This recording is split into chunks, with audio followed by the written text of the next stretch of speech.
Swayam Prabha. Digital India. Educated India.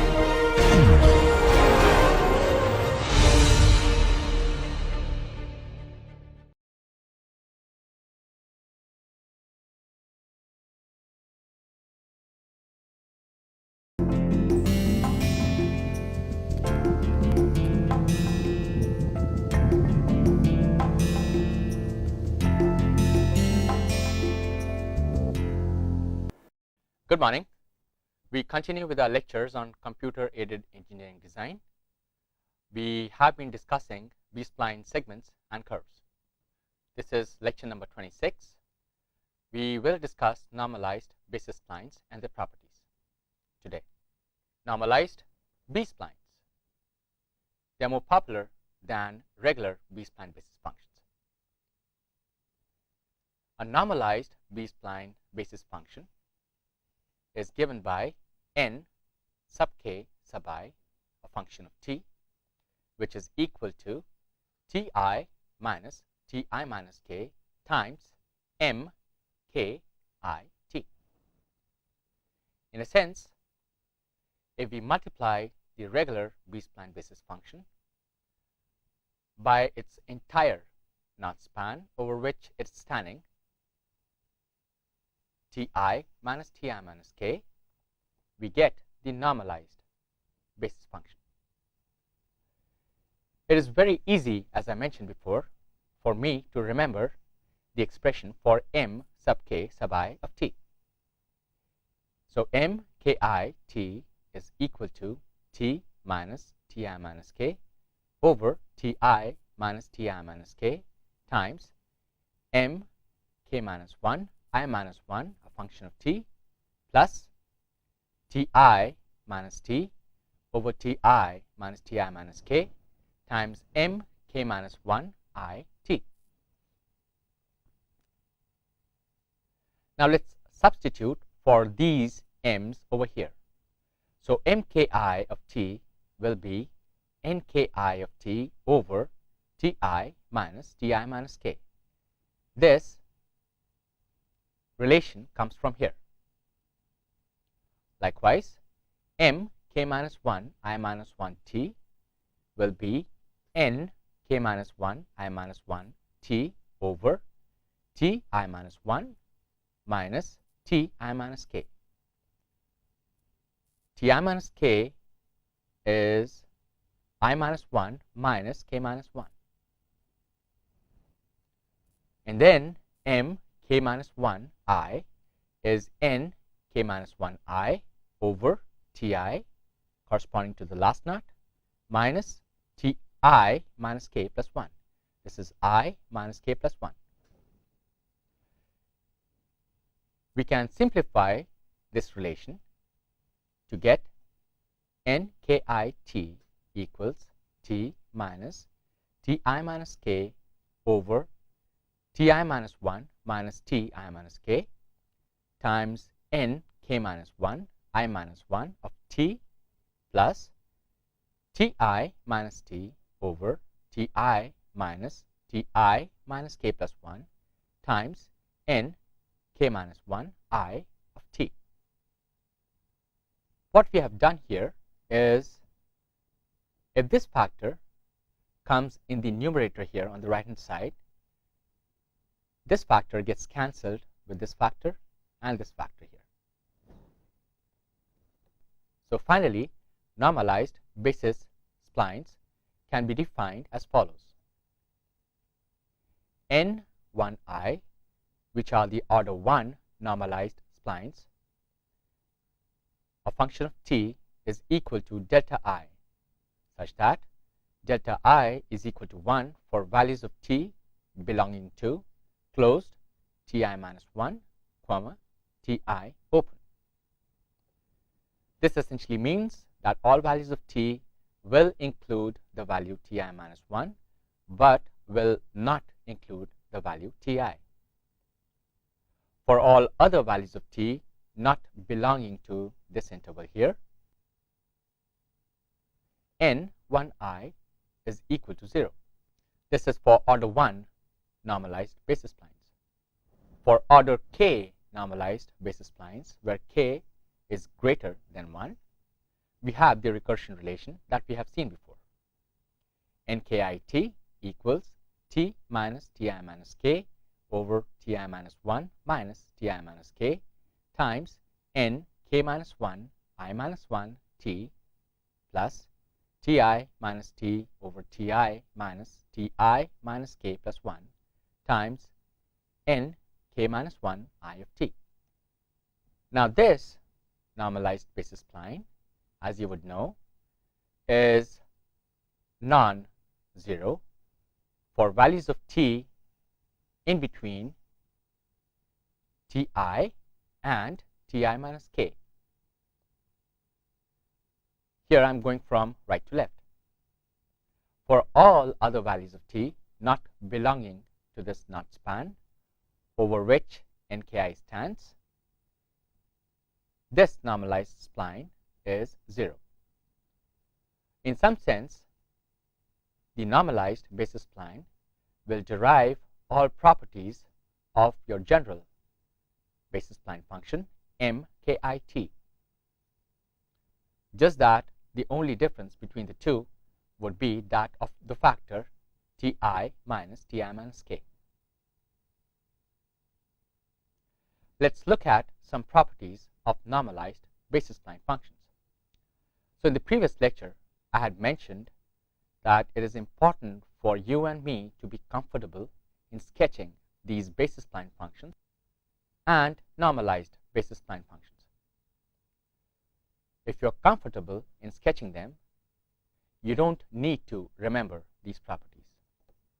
All you would need to do is simply work them out. And we'll see that today. The first one, nki of t is a degree k minus 1 polynomial in t. K is the order of the normalized B-spline basis function. So naturally, k minus 1 will be the degree of this polynomial. You would also note that nki of t is not a pure polynomial. Rather, it's a piecewise continuous composite polynomial.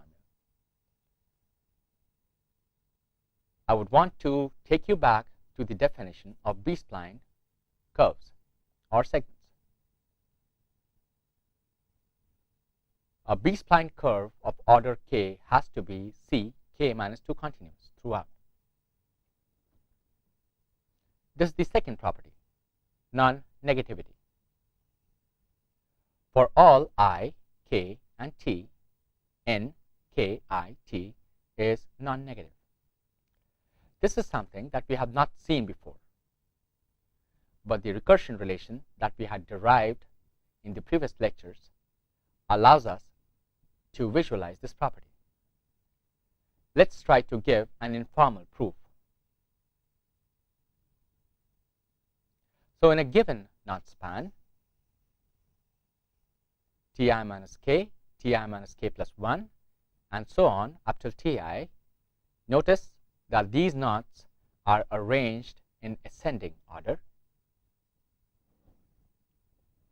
We would realize that n1i of t is equal to 1 for values of t belonging to closed ti minus 1 open ti interval, and n1i of t is equal to 0 for all other values of t. In a sense, n1i of t is equal to or greater than 0 in ti minus k ti, which is a parent interval here. If that is so, then we can say something very similar about this order 1 normalized basis function. n1 I minus 1 of t is equal to 1 for t in ti minus 2, ti minus 1, and n1 I minus 1 is equal to 0 elsewhere. Likewise, n1 I minus 2 of t is equal to 1 for values of t belonging to the interval ti minus 3, ti minus 2. ti minus 3 included, ti minus 2 not included. and n1 I minus 2 is equal to 0 for all other values of t here. These two statements lead us to the following observation. n1 I minus 1 of t is equal to or greater than 0, and likewise n1 I minus 2t is also equal to or greater than 0 in the parent, not span, ti minus k, ti. Where are we heading with this? Let's see. n2i, as you would know from the recursion relation, will be a weighted linear combination of n1 I minus 1 and n1 I.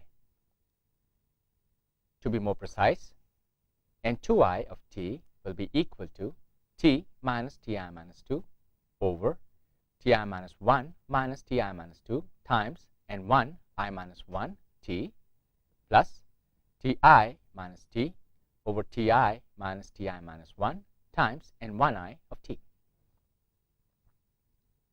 Now, we have seen previously that n1 I minus 1 is equal to or greater than 0 in the parent interval ti minus k ti, and likewise n1i also behaves in a similar fashion.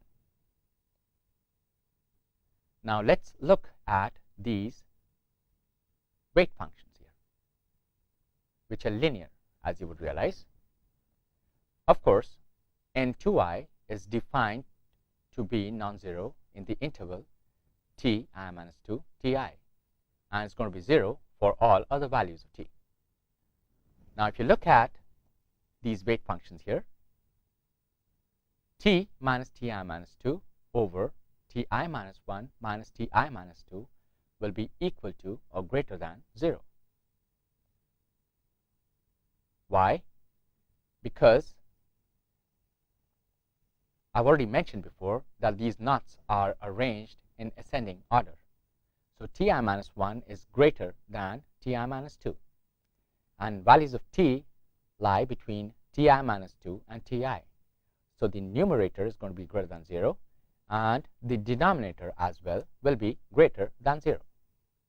Again, if we look at this factor here, ti minus t over ti minus ti minus 1 will be greater or equal to 0 again. Why is that? T is smaller than ti. Maybe t can also be equal to ti, and ti, of course, is greater than ti minus 1. So this would make this factor equal to or greater than 0 for values of t belonging to the interval ti minus 1 ti. Now, when I say that this would be equal to 0, I mean in the limiting sense. Notice that we are using the open interval here. The value of t can be as close to ti as possible, but not equal to ti. You would want to keep that in mind. Well, what do we observe? So we have seen that for values of t in between ti minus 2 and ti, n1 I minus 1 is greater than 0 or equal to 0, and 1i is greater than or equal to 0, and these weight factors are also equal to or greater than 0. Naturally, n2i will be equal to or greater than 0 for t lying in the interval ti minus 2 ti.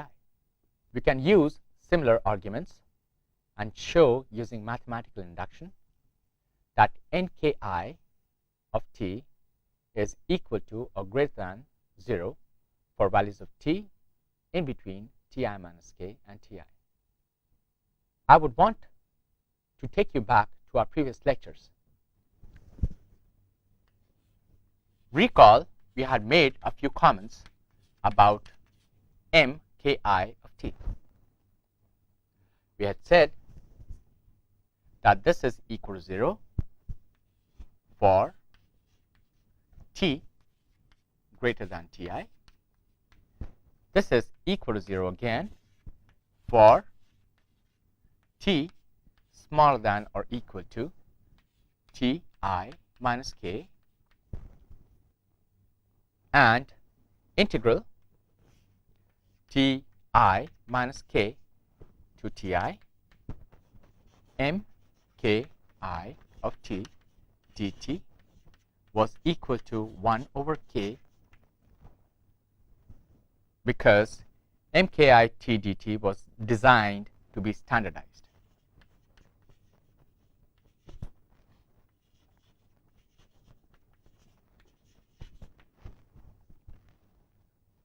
So if we look at the bell-shaped characteristic of this function,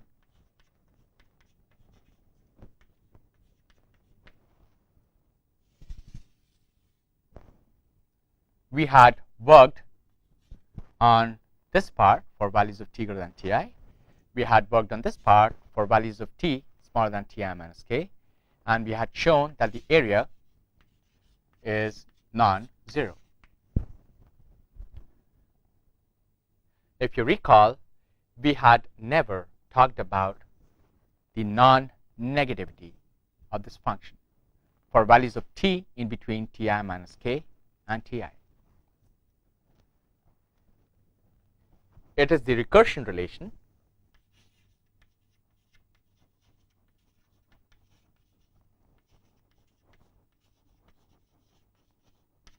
that allows us to see that mki of t, or for that matter nki of t, is non-negative in this range of t.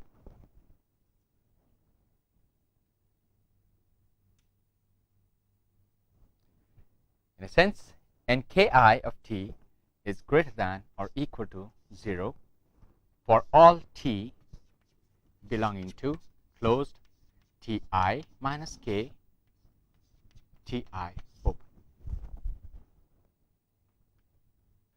Let this be an exercise for you to show that indeed the normalized basis spline function nki of t is equal to or greater than 0 for, in fact, all values of t ranging from minus infinity to plus infinity.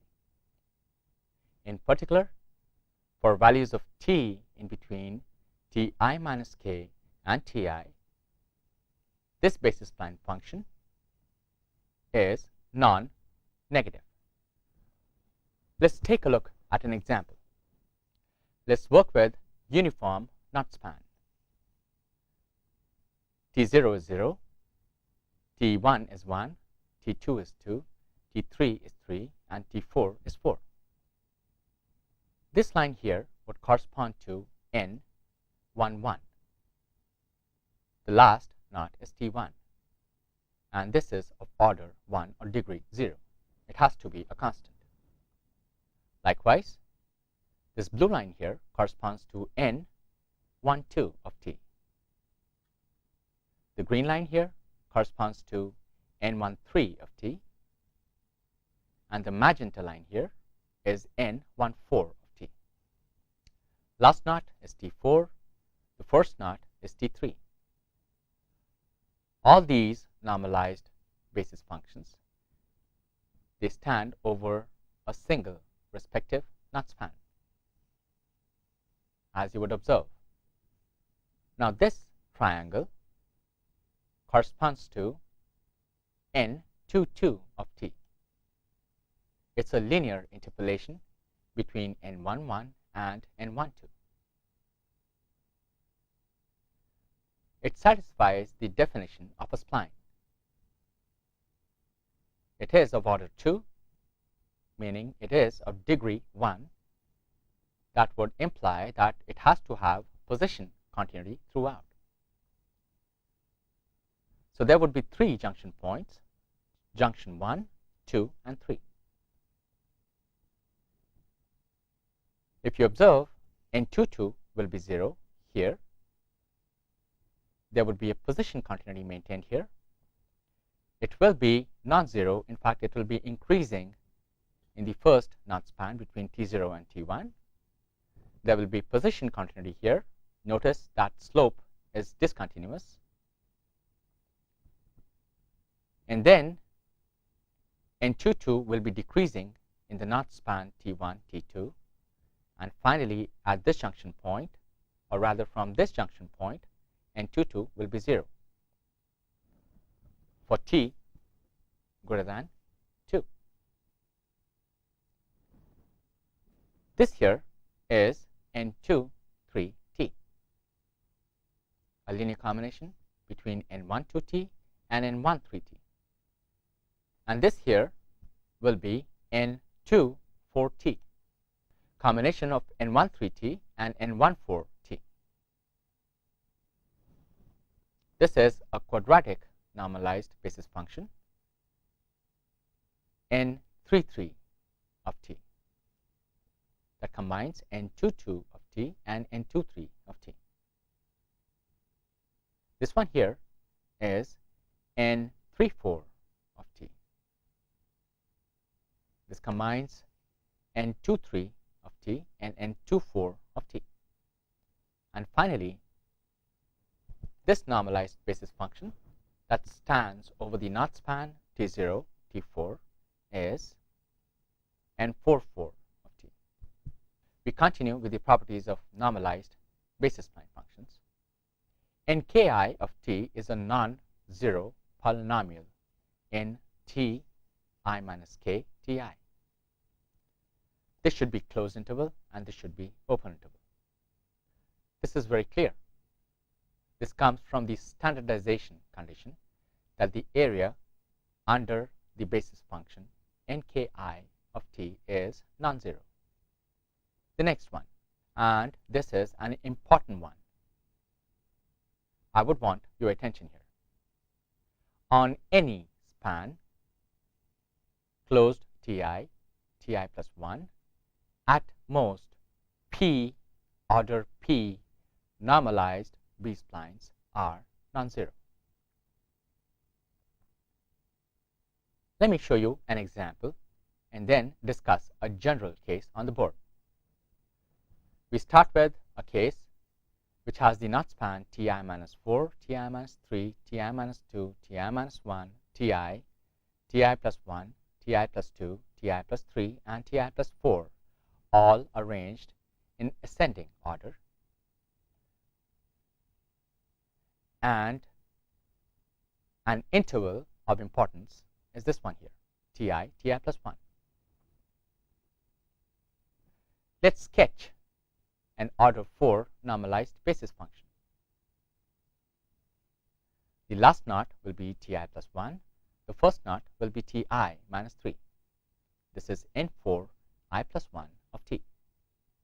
As you would see, this function is non-zero in this interval. What is this function? It stands over 4 knot spans, 1, 2, 3, and 4, and ends at the knot Ti plus 2. It has to be N4 I plus 2 of T. How about this one? Again, standing over 4 knot spans and ending at knot Ti plus 3. This is N4 I plus 3 of T. And finally, we have N4 I plus 4 of T. Now notice that all these normalized basis splines are non-zero over this knot interval. If I wish to sketch any other normalized basis function involving this interval here, Ti, Ti plus 1, I'll have to either end that basis function at Ti, or we'll have to start a basis function from Ti plus 1. In a sense, any other basis function that I draw will have to be 0 over this knot span, ti plus 1. We see here, in case of an order 4 basis spline function, that about 1, 2, 3, and 4 order 4 basis spline functions are non-zero over the knot span ti plus 1. Let me now explain a general case on the board for you. So let me have this interval of importance ti plus 1. Let me extend this to the right and to the left. And let me work with order p normalized basis functions. J would be any not tj at which npj would end.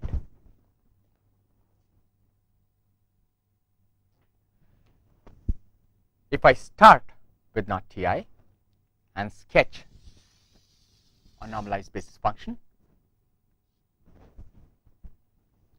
this would end at ti plus p.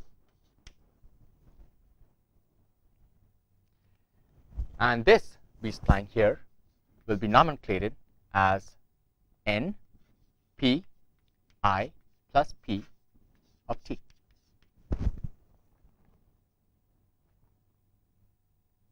Of course, np I plus p of t will be non-zero over this span here. Now, if I sketch another B-spline basis function, normalized of course, in a manner that it ends at ti plus 1. So I'll have to sketch this thing backwards.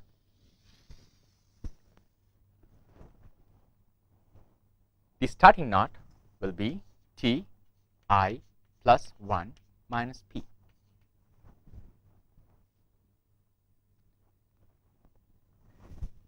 And this knot here will be np I plus 1 of t.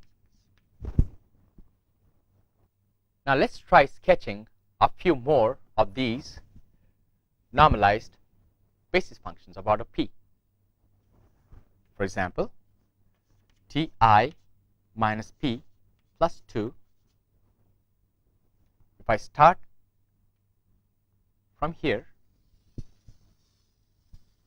I will end at ti plus 2.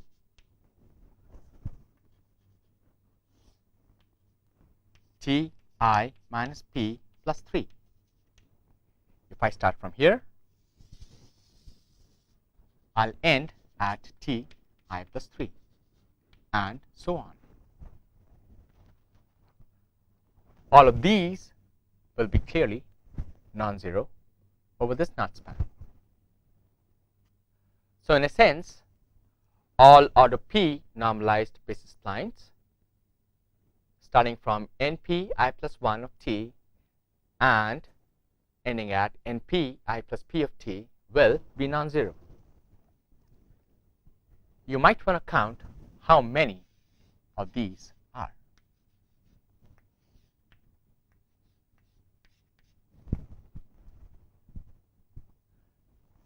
np I plus 1, np I plus 2, np I plus 3 up till np I plus p.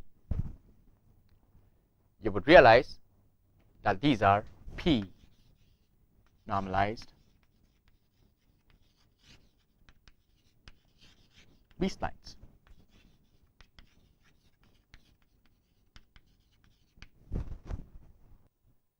In general, for any r,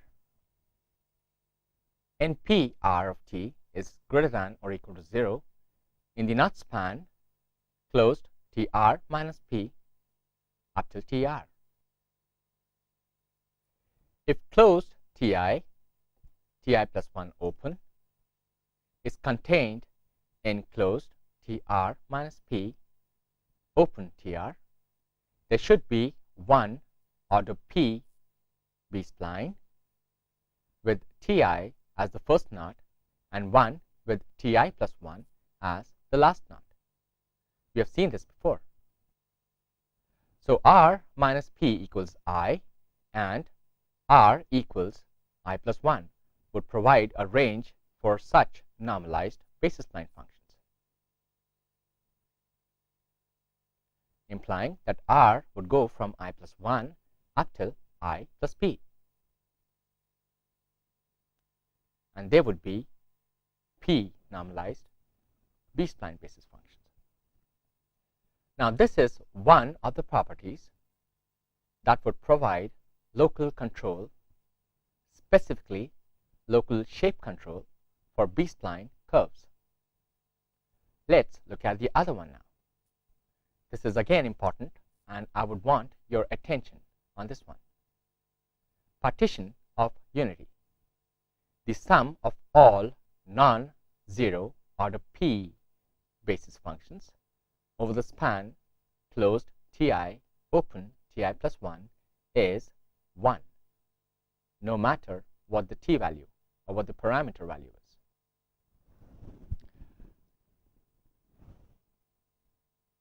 Let us revisit the example in the previous slide. So we had sketched 4 of the order 4 normalized basis functions, n4i plus 1, n4i plus 2, n4i plus 3, and n4i plus 4, all functions of t. And we had seen that these basis functions were non-zero over the knot span Ti plus 1. What this property of partition of unity says is that all these 4 basis splines will further sum to 1 for values of t in between Ti and Ti plus 1. Let me work this out on the board for you. We have the general recursion relation for nki of t, and that is equal to t minus Ti minus k over Ti minus 1 minus Ti minus k times n k minus 1 I minus 1 of t plus Ti minus t over Ti minus Ti minus k plus 1 times n k minus 1 I of t. We are interested in adding these 4 normalized basis functions, each of order 4, n4 I plus 1, n4 I plus 2, n4 I plus 3, and n4 I plus 4. Let's use this recursion relation to figure what n4 I plus 1 is first. So I have t minus t. Now for I have I plus 1. For k, I have 4. So this would be I plus 1 minus 4. This is I minus 3 over t minus t I minus 3 times n3, k equals 4 in our case, and I equals I plus 1 in our case here. So this would be I of t plus Ti plus 1 minus t over Ti plus 1 minus t I plus 1 plus 1, which is I plus 2 minus 4 I minus 2. And this is n3 I plus 1 of t. How about this one here? An easier way for us will be to start indexing I by I plus 1, because here I is getting incremented by 1 each. So I can copy this relation from top to bottom with I as I plus 1. Let's see how it works. So this one here will look like t minus ti minus 2 over ti plus 1 minus ti minus 2. I'll have to be a little careful here. This is n 3 I plus 1 of t plus ti plus 2 minus t over ti plus 2 minus ti minus 1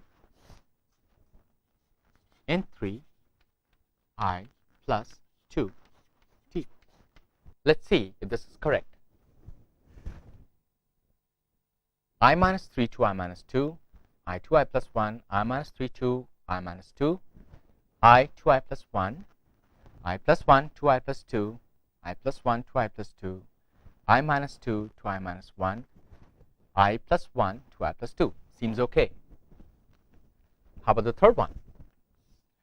T minus t I minus 1, ti plus 2 minus t I minus 1,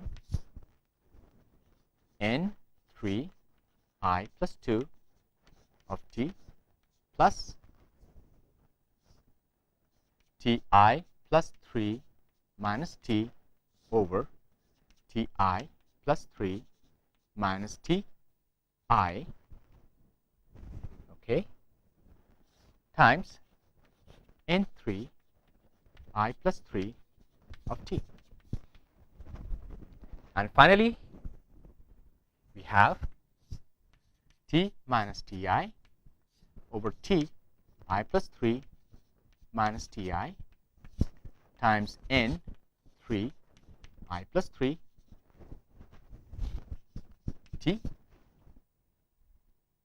plus ti plus 4 minus t over ti plus 4 minus ti plus 1. I have to increment this also by 1 times n 3 I plus 4 of t.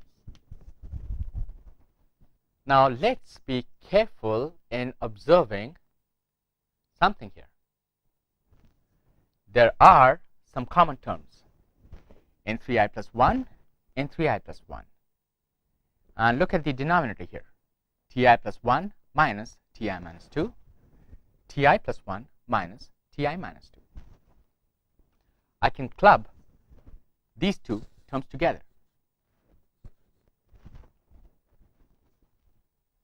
Likewise, n3 I plus 2 is common here, and the denominator ti plus 2 minus ti minus 1 is also common here. So I can club these two terms together.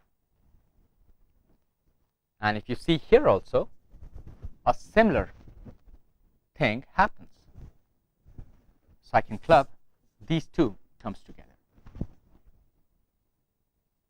I'll try not to make a mess of this as much as I can, because I will be erasing a few terms and adding those parts here.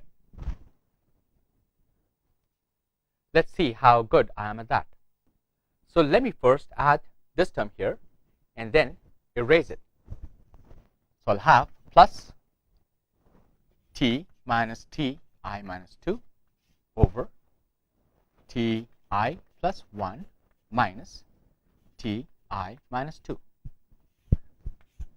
And this is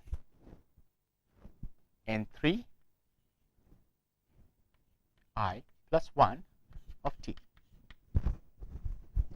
I'm erasing this now. Okay. Now I'm going to be clubbing this term with this one here.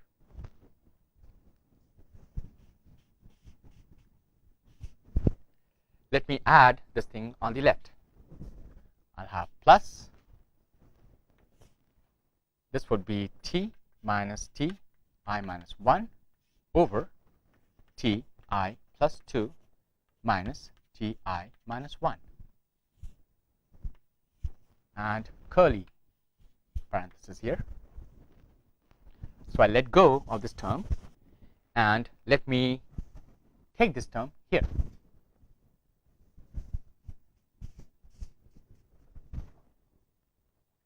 This would be t minus ti over ti plus 3 minus ti. Again, curly parenthesis. And I let go of this term here. Let me remind you that we are adding these four normalized basis functions. Now let's look at this term here. What do we have? Denominator is common, and this t cancels with this t here.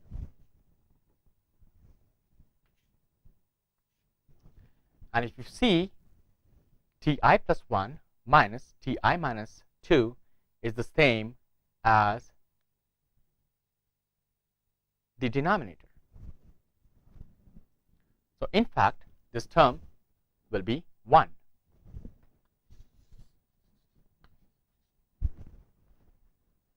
Likewise, what do we have here? This t cancels with this t, and we have ti plus 2 minus ti minus 1.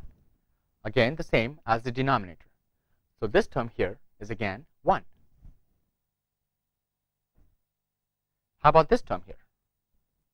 Something very similar. This t cancels with this t.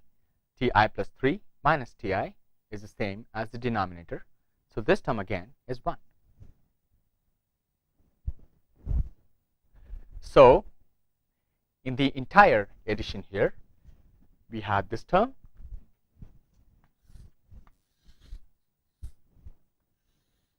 plus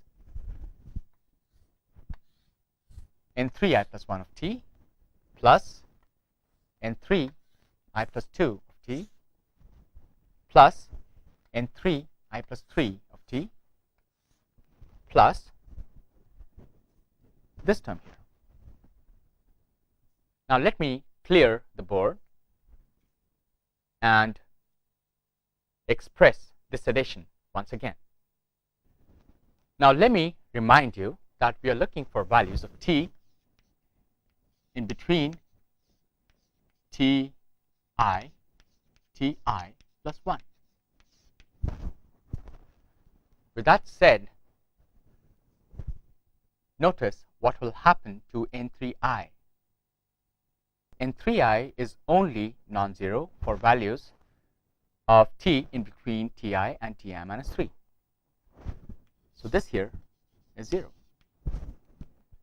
How about this expression here? Now n3i plus 4 is non-zero for values of t in between ti plus 1 and ti plus 4. Now for those between ti and ti plus 1, this will again have to be 0. So we can erase the two terms, and the result will be n3i plus 1 of t plus n3i plus 2 of t plus n3i plus 3 of t.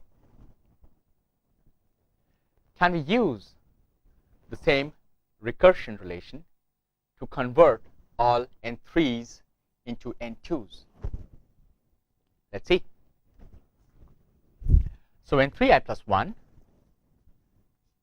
is t minus t. I plus 1 minus 3 is I minus 2 over t I minus t I minus 2, and then we have n2 I of t plus ti plus 1 minus t over ti plus 1 minus ti plus 1 minus 3, which is I minus 2, plus 1, which is I minus 1, of nk. So this is n2 comma I plus 1. of t plus, now let's see if this is correct. So t minus t I plus 1 minus 3, which is I minus 2, and then this is t I minus 1, so I plus 1 minus 1 is ti minus t I minus 2. This is n2 I plus 1 minus 1, n2i plus ti plus 1 minus t over ti plus 1 minus ti plus 1 minus 3, which is I minus 2 plus 1, which is I minus 1. And then this is n2 I plus 1 of t. And then keep on incrementing the I in this expression. So we'll have t minus t I minus 1 over t I plus 1 minus t I minus 1. I'll have to be careful here. This is n2 I plus 1 t plus ti plus 2 minus t over ti plus 2 minus ti. This is n2 I plus 2 t plus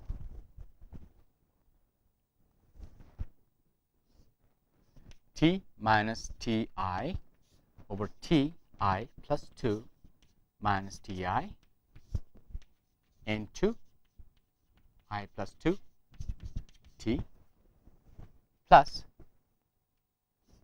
ti plus 3 minus t over ti plus